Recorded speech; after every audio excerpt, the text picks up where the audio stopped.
Hello friends, welcome to Honey GS classes. 8th August daily current affairs with GS Pants, Hindu, Express, Seenadu and PIB News.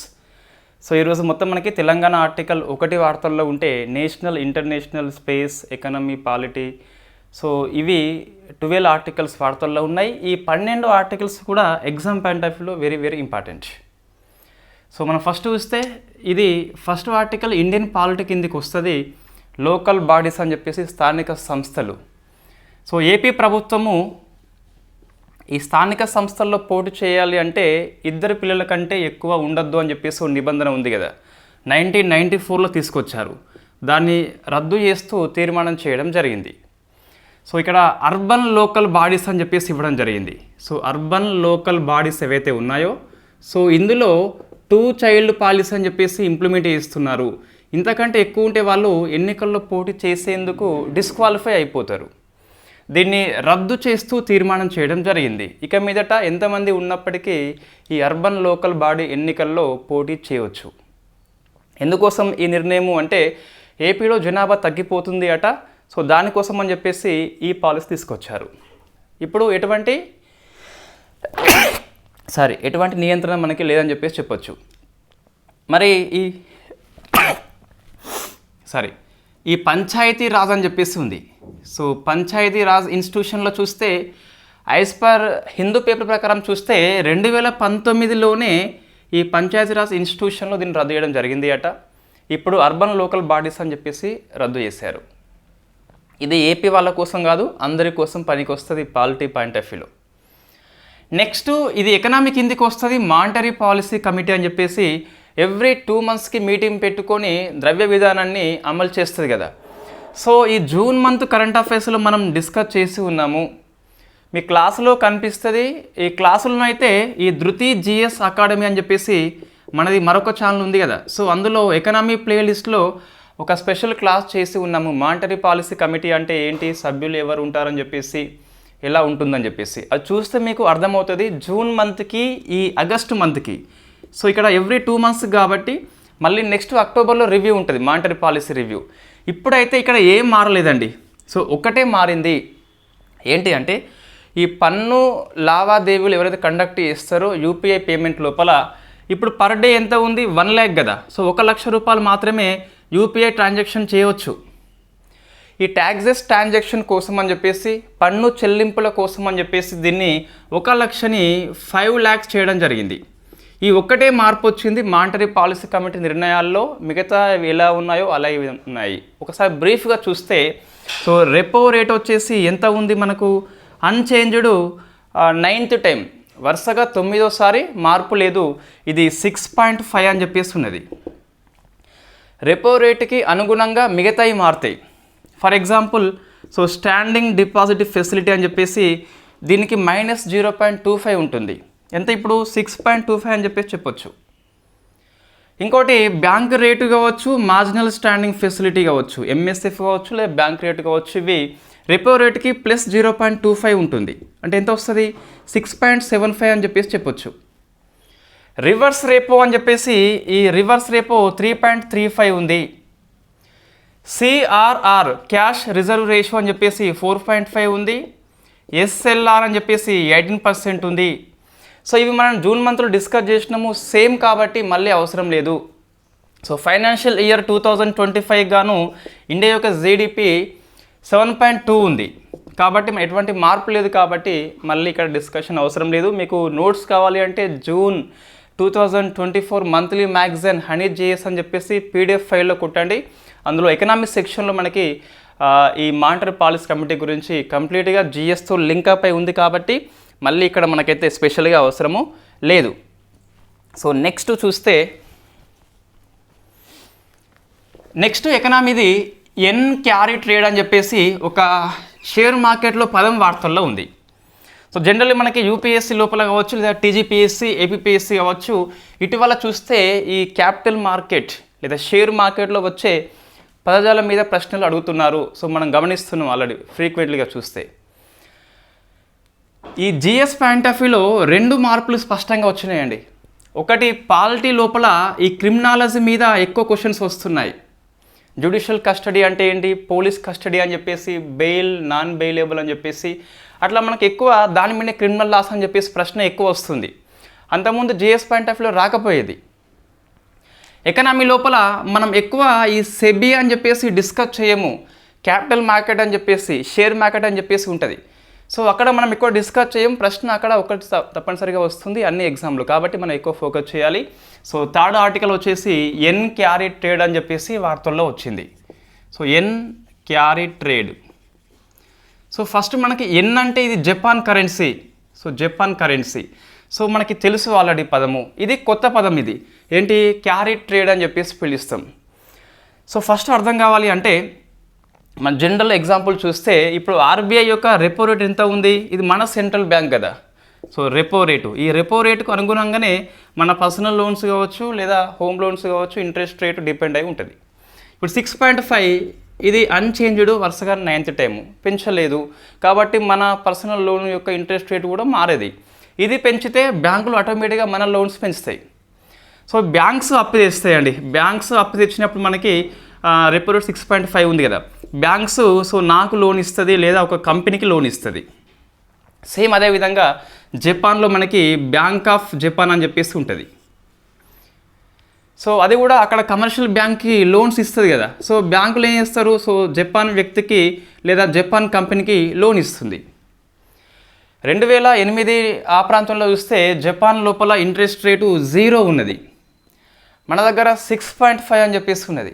So తక్కువ interest ఉంది అక్కడ, almost 0 interest. ఈ Japan వాడు ఏం చేస్తాడు, Japan company ఏం చేస్తుంది అంటే ఇక్కడ లోన్ తీసుకుంటారు. ఎందుకోసం అంటే చాలా చీప్ వస్తుంది కాబట్టి, చీప్ మనీ పాలసీ అని చెప్పేసి పిలుస్తాం దీన్ని. సో ఇలా వస్తుంది, వీళ్ళు లోన్ తీసుకున్నాడు సంథింగ్ ఎన్నో రూపాయలు, దీన్ని ఇక్కడ ఇన్వెస్ట్మెంట్ చేశాడు, మన క్యాపిటల్ మార్కెట్లో మన షేర్ మార్కెట్లో ఇన్వెస్ట్మెంట్ చేసిండు. జపాన్ లోపల ఏమైంది అంటే ఇప్పుడు మనకు రీసెంట్లీగా 1-2 months నుంచి ఇన్ఫ్లేషన్, ద్రవ్యోల్బణం చాలా పెరిగిపోయింది. సో వాళ్ళకి డబ్బు అందుబాటులో ఉంటే ఎక్కువ వస్తువులు కొనుక్కుంటారు, అప్పుడు ధరలు మరింతగా పెరిగిపోయి ఇన్ఫ్లేషన్ మరింతగా హై లెవెల్లో వెళ్ళిపోతుంది. కాబట్టి ఏ సెంట్రల్ బ్యాంక్ అయినా ఇన్ఫ్లేషన్ని కంట్రోల్లో పెట్టేందుకు రెపో రేట్ని పెంచుతుంది. జనరల్గా మనకి 6.5 ఉంది కదా, ఇది అప్పుడు బ్యాంక్స్ ఒక 8%కి మనకి లోన్ ఇస్తారు కదా, కొంచెం లాభం చూసుకోవాలి ఎవరైనా కూడా. ఇది 8 చేస్తే వీళ్ళు 10 చేస్తారు, మనం ఏం చేస్తాం మరి, లోన్ ఎక్కువ ఇంట్రెస్ట్ కాబట్టి అప్పు మనం తెచ్చుకోము కాబట్టి మన డబ్బులు తక్కువ ఉంటాయి, ఇన్వెస్ట్మెంట్ చేయము, వస్తువులు కొనుక్కోము కాబట్టి సో వస్తువుల ధర దిగి వస్తుంది, ఇన్ఫ్లేషన్ కంట్రోల్లో వస్తుంది. అదేవిధంగా మన ఆర్బీఐ ఇన్ఫ్లేషన్ టైంలో రెపో రేట్ని పెంచుతుంది కదా. బ్యాంక్ ఆఫ్ జపాన్ కూడా ద్రవ్యోల్బణ నియంత్రణ కోసం అని చెప్పేసి ఈ 0%ని 0.25 అని చెప్పేసి పెంచింది. సో అప్పుడు ఈ బ్యాంక్స్ కూడా ఏం చేసినాయి, ఇంట్రెస్ట్ రేట్ని పెంచినాయి, 2% ఎంతో పెంచినాయి అనుకోండి. అప్పుడు వీళ్ళకు ఇంట్రెస్ట్ రేటు ఎక్కువ అవుతుంది. సో ఇంట్రెస్ట్ రేట్ తక్కువ ఉన్నప్పుడు వీళ్ళు అప్పు తీసుకొని ఇంకో దగ్గర ఇన్వెస్ట్మెంట్ చేస్తే ఎక్కువ లాభం వస్తుంది కదా. జనరల్లీ కొంతమంది అగ్రికల్చరల్లో లోన్స్ అవసరం ఉండదు, వాళ్ళు చాలా డబ్బులు దండిగా ఉంటాయి, అయినప్పటికీ వాళ్ళు లోన్ తీసుకుంటారు తక్కువ ఇంట్రెస్ట్ అని చెప్పేసి, దాన్ని బయట మిత్తులకు ఇచ్చుకుంటారు వాళ్ళు. సో అట్లా ఇక్కడ తక్కువ ఇంట్రెస్ట్ తీసుకొచ్చి ఇక్కడ ఇన్వెస్ట్మెంట్ చేస్తున్నారు. ఇప్పుడు వీళ్ళు ఇంట్రెస్ట్ రేట్ పెంచారు కాబట్టి సో వీళ్ళు ఎన్ కరెన్సీ బ్యాంక్ ఇచ్చేది, ఇప్పుడు వీళ్ళు మళ్ళీ తిరిగి వాపస్ వెళ్ళిపోతున్నారు. సో తమ యొక్క ఇన్వెస్ట్మెంట్ని విత్డ్రా చేసుకుంటున్నారు. వాళ్ళు రూపాయలు తీసుకుపోయి అక్కడ ఏం చేసుకుంటారు, రూపాయలు అక్కడ చెల్లవు కాబట్టి వాళ్ళకి ఎన్ కరెన్సీ కావాలి. ఎక్కువ మంది ఎన్ కరెన్సీ కోసం అని చెప్పేసి డిమాండ్ చేస్తున్నారు, మాకు ఇచ్చేయండి మేము వెళ్ళిపోతామని చెప్పేసి, మా బ్యాంకు ఇంట్రెస్ట్ రేటు పెంచిందని చెప్పేసి వాళ్ళు చెప్తున్నారు. సో ఇప్పుడు ఏమైంది అంటే ఏదైనా సరే వస్తువు అనేది ఎక్కువ డిమాండ్ ఉన్నట్లయితే ఏమవుతుంది అంటే సో వాల్యూ పెరిగిపోతుంది. ఇక్కడ మనకు ఈ ఎక్కువ డిమాండ్ చేస్తున్నారు కాబట్టి జపాన్ కరెన్సీ వాల్యూ పెరిగిపోయింది. సో జపాన్కి రూపాయితో పోలిస్తే రూపాయి బలహీనమైంది, ఎన్ కరెన్సీ బలపడింది కాబట్టి షేర్ మార్కెట్లో ఒడిదుడుకులు వస్తున్నాయట. అందుకోసం అని చెప్పేసి మనకి ఎన్ క్యారీ ట్రేడ్ అని చెప్పేసి వార్తల్లో వచ్చింది. సో ఎన్ కరెన్సీ బలపడింది. కారణం ఏంటి అంటే ఈ బ్యాంక్ ఆఫ్ జపాన్ అనేది ద్రవ్యోల్బణ నియంత్రణ కోసం అని చెప్పేసి ఇంట్రెస్ట్ రేట్ని పెంచడం వల్ల జపాన్ యొక్క ఇన్వెస్టర్స్ అందరూ కూడా తమ యొక్క పెట్టుబడులను వెనక్కి తీసుకుంటున్నారు. దీని కారణంగా ఎన్ కరెన్సీ బలపడింది, రూపాయి బలహీనమైంది కాబట్టి సో ఎన్ క్యారీ ట్రేడ్ అని చెప్పేసి వార్తల్లో వచ్చింది. మా ప్రశ్న ఎలా వస్తుందండి అంటే ఇవన్నీ నెంబర్స్ అనేది నేను ఎగ్జాంపుల్ తీసుకున్నా.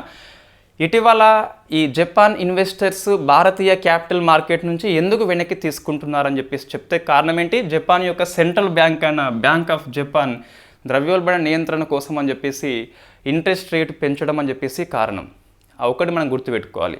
లేదా రూపాయితో పోల్చితే ఎన్ బలపడింది, కారణం ఏంటని చెప్పేసి చూస్తే ఎన్ కరెన్సీని ఎక్కువ మంది కోరుకుంటున్నారు కాబట్టి బలపడింది. సో ఇది మనకు ఇవి రెండు కూడా ఎకనామిక్ కిందికి వస్తాయి.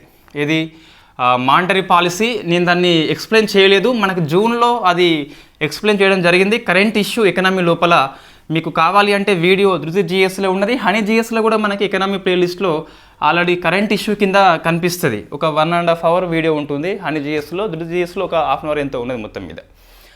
రైట్, మళ్ళీ ఇక్కడ అవసరం లేదు. నెక్స్ట్ స్పేస్ కిందికి వస్తుంది.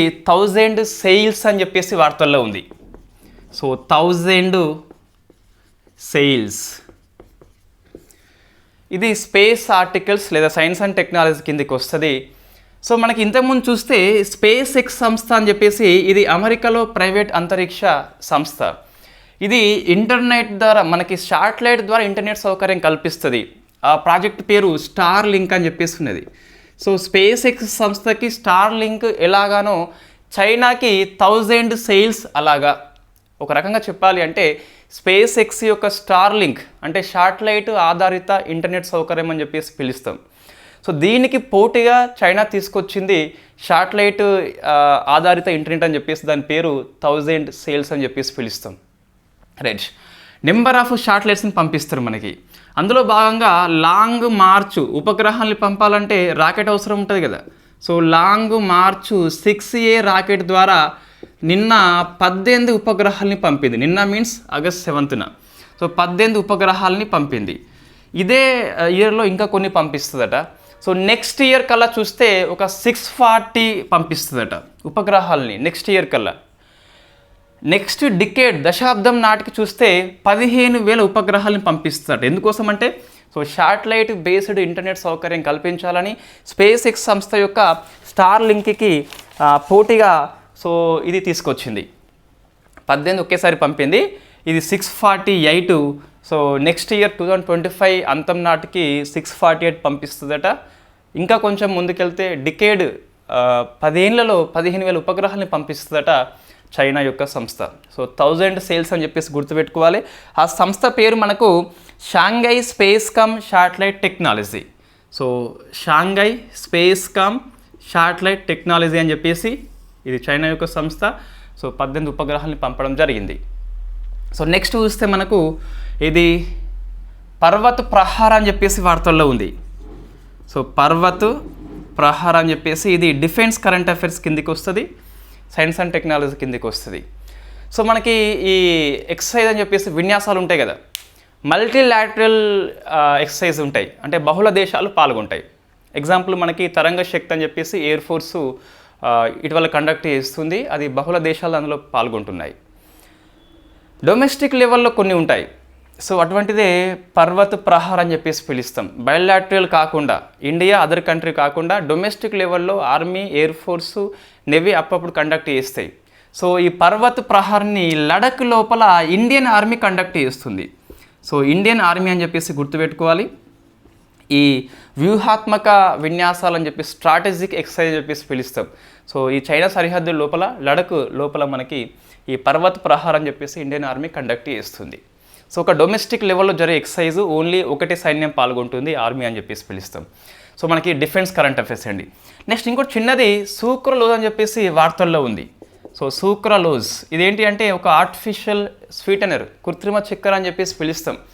సో మనకి సైన్స్ అండ్ టెక్నాలజీ లోపల స్పేస్ ఆర్టికల్స్ డిఫెన్స్ కాకుండా కొన్ని ఈ ఐఐటీస్ అని చెప్పేసి కొన్ని వ్యాధులు, కొన్ని వ్యాక్సిన్స్, కొన్ని ఆవిష్కరణలు వార్తల్లో ఉంటాయి. సో ఇది మనకు సైన్స్ అండ్ టెక్నాలజీ కిందకి వస్తుంది. సో ఈ మధుమేహ వ్యాధులు, డయాబెటిక్ ఎవరైతే ఉన్నారో వాళ్ళు జనరల్గా ఈ తీపి పదార్థాలు తీసుకోరు, వాళ్ళు కార్బోహైడ్రేట్స్ రిచ్ కంటెంట్ని తీసుకోరు వాళ్ళు జనరల్గా. సో వాళ్ళకు ఈ ప్రత్యామ్నాయంగా షుగర్కి టేబుల్ షుగర్ అని చెప్పేసి సూక్రోజ్ని పిలుస్తాం మనం. ఆ సూక్రోజ్కి ఆల్టర్నేటివ్గా సూక్రలోజ్ని తీసుకొస్తున్నారు. ఇది మామూలు చక్కెర కంటే 600 times తీయగా ఉంటుందట. సో ఉపయోగం ఏంటి, మనకి తీపి అని చెప్పేసి ఆ కోరిక తీరిపోతుంది అండ్ మనకున్న డయాబెటిక్ ఇబ్బంది కాదు అని చెప్పేసి చాలా అధ్యయనాలు చెప్తున్నాయట. అందుకోసం అని చెప్పేసి మనకి వార్తల్లో ఉంది.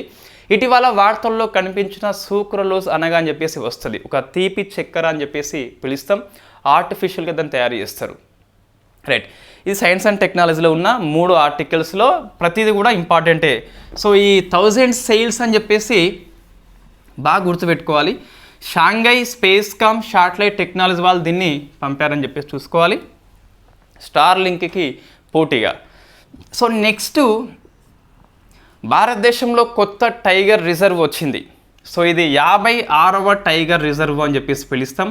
Almost confirm. సో 99% కన్ఫర్మ్ అయిపోయింది. ఇంకా 1% మనకి సో ఈ నేషనల్ టైగర్ కన్జర్వేషన్ అథారిటీ వెబ్సైట్లో కనుక దీన్ని యాడ్ చేస్తే అయిపోతుంది అంతే. ఇంకా ఏంటి అది అంటే, సో గురు ఘాసీదాస్ పేరు గుర్తుపెట్టుకోవాలి. 56వ టైగర్ రిజర్వు గురు ఘాసీదాస్, సో తిమోర్ పింగ్లా, ఇవి 2, ఇది నేషనల్ పార్కు, ఇది ఒక వైల్డ్ లైఫ్ శాంచురీ, 2 కలిపి సో టైగర్ రిజర్వ్గా ఛత్తీస్గఢ్ ప్రభుత్వము ఆమోదించింది.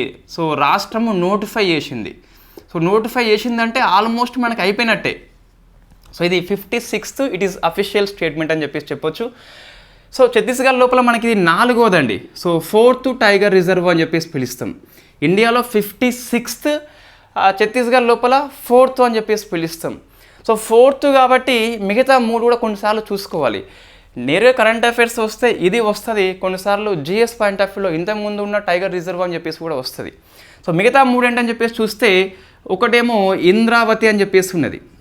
సో ఇంద్రావతి. నెక్స్ట్ ఇది ఉదంతి సీతా నది, ఉదంతి సీతా నది. సో థర్డ్ది ఆచన్మకర్, సో ఆచన్నక్మార్ అని చెప్పేసి పిలుస్తాం, లేదా ఆచన్నక్మార్ అని చెప్పేసి పిలుస్తాం. ఇవి 3, ఇది 4th అని చెప్పేసి పిలుస్తాం.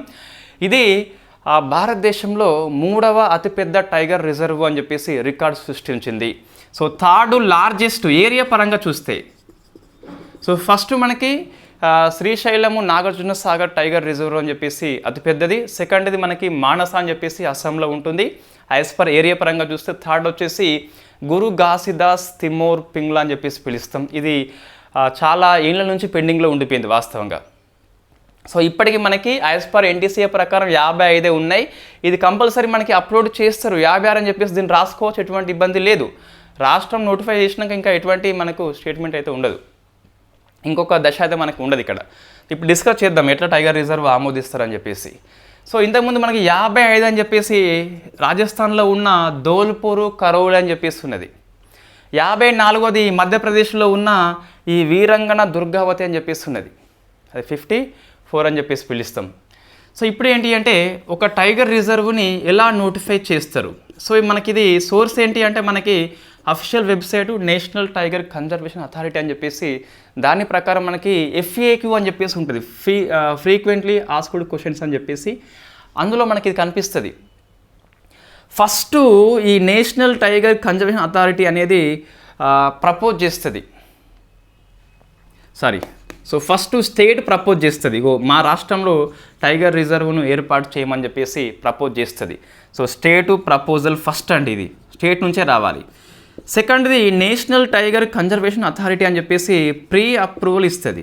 సో ప్రీ అప్రూవల్ అంటే మనకి సూత్రప్రాయంగా ఆమోదిస్తుంది. నెక్స్ట్ 3rd మనకి ఏముంటుంది అంటే ఎన్టీసీఏ మరింత అధ్యయనం చేసి సో రికమెండేషన్ చేస్తుంది, లేకుంటే సో ఆల్మోస్ట్ మనకి తుది ఆమోదం లభిస్తుంది. సో ఈ 3 దశలు అయిపోయాక ఫైనల్లీ ఇంకా ఇది అమల్లోకి రావాలంటే రాష్ట్రము నోటిఫై చేయాలి. రాష్ట్రము నోటిఫై చేయాలి. అయితే ఇంతకుముందు మనకి ఏమైంది అంటే ఈ 2 కాకుండా 2021 ప్రాంతంలోనే గురు ఘాసీదాస్ కోసం అని చెప్పేసి ఎన్టీసీఏ తుది ఆమోదం లభించింది, కానీ రాష్ట్రం నోటిఫై చేయలేదు వేరే కారణాల వల్ల. చాలామంది మనకి ఇంతకుముందు ఒక డౌట్ ఉండే మనకి, సో గురు ఘాసీదాస్ టైగర్ రిజర్వా కాదని చెప్పేసి. ఇంతవరకు కాదు, నేటి నుంచి అయితే మనకి 56ది అని చెప్పేసి, ఛత్తీస్గఢ్ రాష్ట్రం లోపల 4th అని చెప్పేసి, ఇండియాలో 3rd లార్జెస్ట్ ఏరియా పరంగా అని చెప్పేసి పిలుస్తాం. ఇదంతా మనకి అవసరము. ఈ దశలో వచ్చేసి మనకి సోర్స్ ఏంటి అంటే ఎన్టీసీఏ లోపల FAQ అని చెప్పేసి ఉంటుంది. సో ఫస్ట్ మనకి state proposal, next NTCA pre approval, తర్వాత ఎన్టీసీఏ మరింత అధ్యయనం చేసి తుది ఆమోదం ఇస్తుంది, రికమెండేట్ చేస్తుంది, స్టేట్ నోటిఫై చేస్తేనే అమల్లోకి వస్తుంది. సో ఇది ఏది మనకు వార్తల్లో ఉంది. గురు ఘాసిదాస్ అని చెప్పేసి తమూర్ పింగ్లా లేదా తిమూర్ పింగ్లా అని చెప్పేసి పిలుస్తాం. సో నెక్స్ట్ మనకి ఇంకొక ఆర్టికల్ వార్తల్లో ఉంది పర్యావరణం కింద, బోజ్ వెట్లాండ్. సో ఇది one of the Ramsar site. మొత్తం భారతదేశంలో నేటికి 82 రామ్సర్ సైట్స్ ఉన్నాయి. అందులో ఒకటి బోజ్ అని చెప్పేసి ఫ్రమ్ మధ్యప్రదేశ్. సో మనకి ఎందుకు వార్తల్లో వచ్చింది అంటే, లోక్సభ లోపల క్వశ్చన్ అవర్ ఉంటుంది కదా, అందులో ministry of environment, forest, climate చేంజ్ని వేరొకరు ఎంపీ ప్రశ్న అడిగారు. సో ఈ బోజ్ వెట్లాండ్ అనేది రామ్సర్ సైట్గా నోటిఫై చేయబడ్డది ఇప్పుడు చాలా ఏళ్ళ క్రితమే. అయితే ఇది రామ్సర్ సైట్ నుంచి తప్పించే ప్రమాదంలో ఉన్నట్టుగా వార్తలు వచ్చినాయి. సో దీని అప్డేట్ ఏంటని చెప్పేసి అడిగితే వాళ్ళు ఆన్సర్ చెప్పారు. సో బోజ్ వెట్లాండ్కి ఎటువంటి ఇబ్బంది లేదు, రామ్సర్ సైట్లోనే ఉందని చెప్పేసి, డీలిస్ట్ చేయబడలేదని చెప్పేసి ఆన్సర్ చెప్పడం జరిగింది. సో అందుకు మనకి వార్తల్లో వచ్చింది. పిఐబి సోర్స్ కాబట్టి ఒకసారి చూసుకోవాలి. సో బోజ్ వెట్లాండ్ అని చెప్పేసి పిలుస్తాం మనము. ఇది మధ్యప్రదేశ్లో ఉంటుంది మనకి. మొత్తం 82 పాయింట్ ఆఫ్ వ్యూలో చూస్తే ఎక్కువ మనకి తమిళనాడులో ఉంటాయండి. తమిళనాడులో మొత్తము 16 ఉన్నాయి. సో యూపీలో వచ్చేసి 10 ఉన్నాయి. ఇది సంఖ్యపరంగా, సో సంఖ్యపరంగా అత్యధికం అంటే తమిళనాడు వస్తుంది, యూపీ వస్తుంది. అదే విస్తీర్ణం పరంగా చూస్తే మనకు వెస్ట్ బెంగాల్ వస్తుంది. సో వెస్ట్ బెంగాల్ వస్తుంది. సెకండ్ వచ్చేసి ఒడిషా వస్తుంది. సో ఇది మనం గుర్తుపెట్టుకోవాలి. ఇది సంఖ్యపరంగా, ఇదేమో విస్తీర్ణం పరంగా రామ్సర్ సైట్స్ విషయంలో చూస్తే ఆ విధంగా మనకు అనిపిస్తుంది.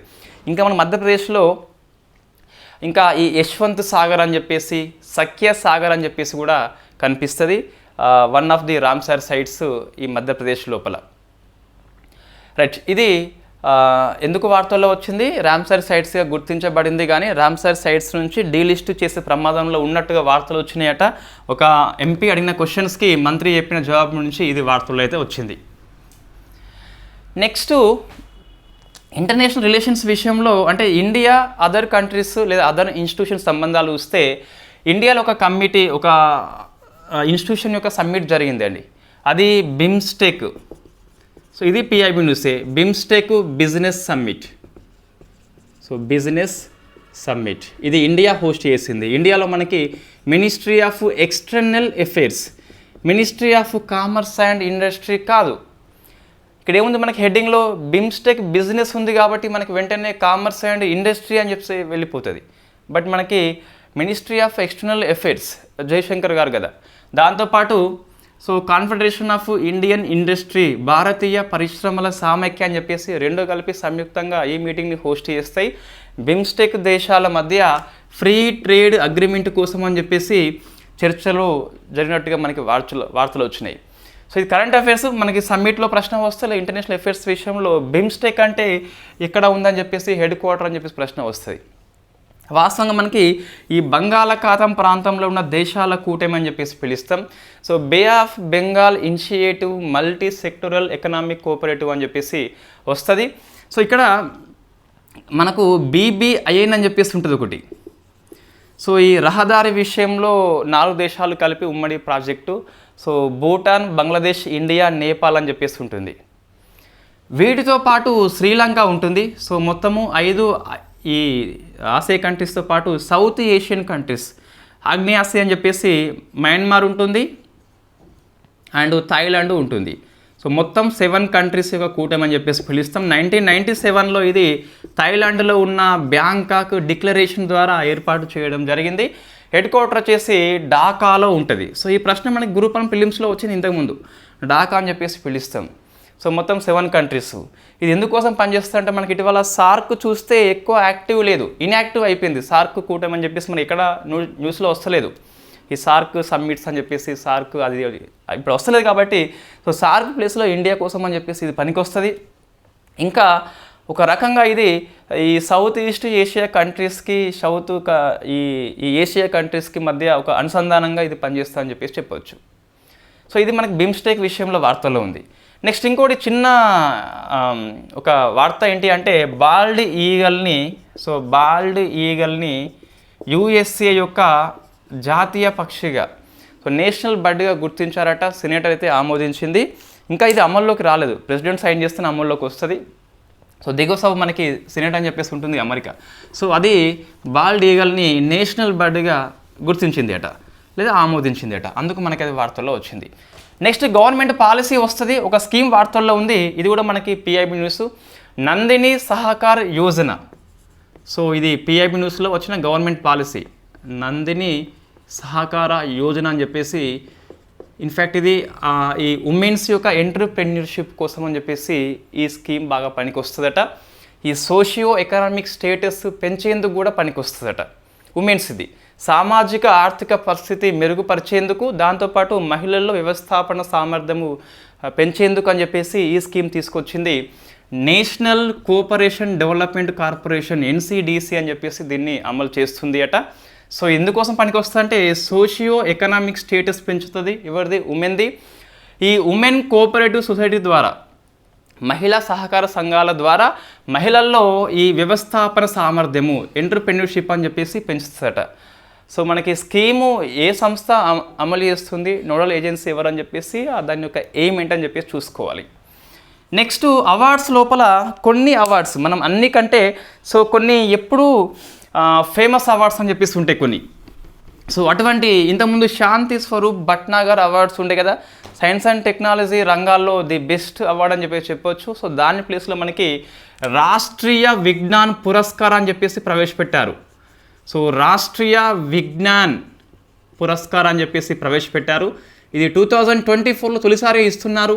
ఆగస్ట్ 23 అని చెప్పేసి నేషనల్ స్పేస్ డే. మనకి చంద్రయాన్ 3 సాఫ్ట్ ల్యాండింగ్ అయింది ఆగస్ట్ 23 లాస్ట్ ఇయర్.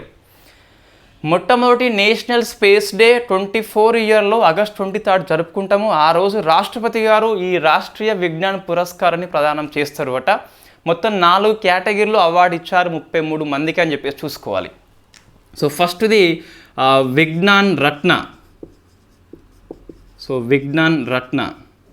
సెకండ్ది మనకి విఆర్ అని చెప్పేసి పిలుస్తాం. నెక్స్ట్ వచ్చేసి విజ్ఞాన్ యువ. థర్డ్ వచ్చేసి మనకి విజ్ఞాన్ టీమ్ అని చెప్పేసి. ఫోర్త్ది విజ్ఞాన్ శ్రీ అని చెప్పేసి ఉంటుంది. సో విజ్ఞాన్ శ్రీ అని చెప్పేసి. ఇది విఆర్, ఇదేమో విఎస్, ఇది విటి, ఇది వివై. సో ఆర్ఎస్టి అట్లా గుర్తుపెట్టుకోవచ్చు. మొత్తం 4 awards నెలకొల్పింది.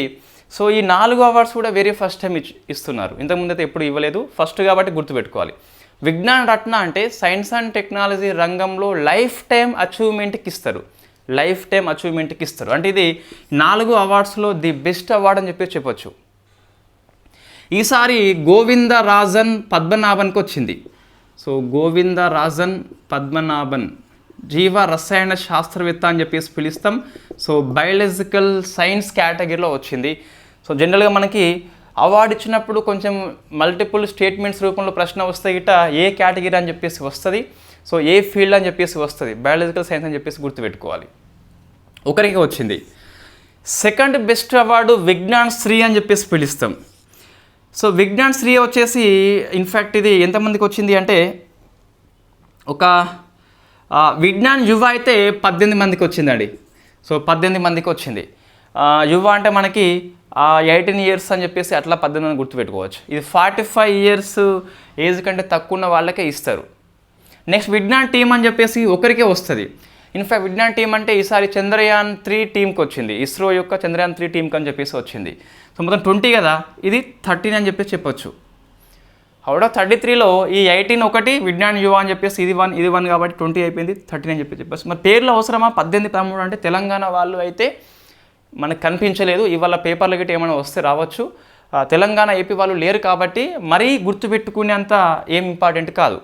The best award Vignan రత్న గుర్తుపెట్టుకోవాలి, గోవిందరాజన్ పద్మనాభన్ అని చెప్పేసి. సో విజ్ఞాన్ టీమ్ కేటగిరీలో చంద్రయాన్ 3 కాబట్టి కంపల్సరీ మనం చూసుకోవాలి. రైట్, ఇది అవార్డ్స్ కేటగిరీలో the best science and technology awards కాబట్టి గుర్తుపెట్టుకునే అవసరం ఎంతైనా ఉంటుంది. ప్రశ్న రావచ్చు, లేదా మ్యాచింగ్ పర్పస్లో కూడా రావచ్చు ఇవి. సో మీకు పిఐబి సోర్స్ ప్రకారం చూస్తే ఆ 33 మంది పేర్లు ఇచ్చారు. బట్ అంతగానం అయితే మనం సాహసం చేయొద్దు, అవసరం లేదు కూడా. సో నెక్స్ట్ తెలంగాణ కోసం అని చెప్పేసి ఇక ఏపీ వాళ్ళకి అవసరం లేదు కరెంట్ అఫైర్స్. తెలంగాణ చూస్తే గ్యాస్ సిలిండర్ స్కీమ్ మనకు ఉందిగా, 27 ఫిబ్రవరిన మనము 24 ఇయర్లో స్టార్ట్ చేసుకున్నాము. సో గ్యాస్ సిలిండర్ యొక్క పథకం మనం 500 రూపీస్కి ఇస్తున్నాం కదా. సో ఇది ఇన్ఫ్యాక్ట్ మనకు ఏంటి అంటే అప్డేట్ వచ్చింది అన్నట్టు, ఎంతమంది లబ్ధిదారులు అని చెప్పేసి మనకు అప్డేట్ రావడం జరిగింది.